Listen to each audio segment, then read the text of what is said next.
भोजपुरी के power star Pawan Singh ऐसा लग रहा है मानो भोजपुरी इंडस्ट्री के भगवान बन गए हों।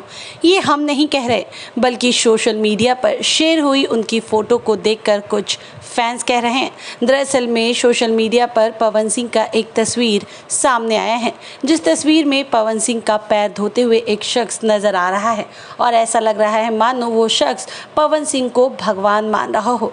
लेकिन उल्टा ही पवन सिंह अपने फैंस को भगवान कहते हैं और पवन सिंह कहते हैं कि फैंस ही हैं जिनकी वजह से वो आज जिस मुकाम तक पहुँचे हैं। उनके चाहने वाले हैं जिन्होंने पवन सिंह को इतना ज़्यादा तरक्की दिया है।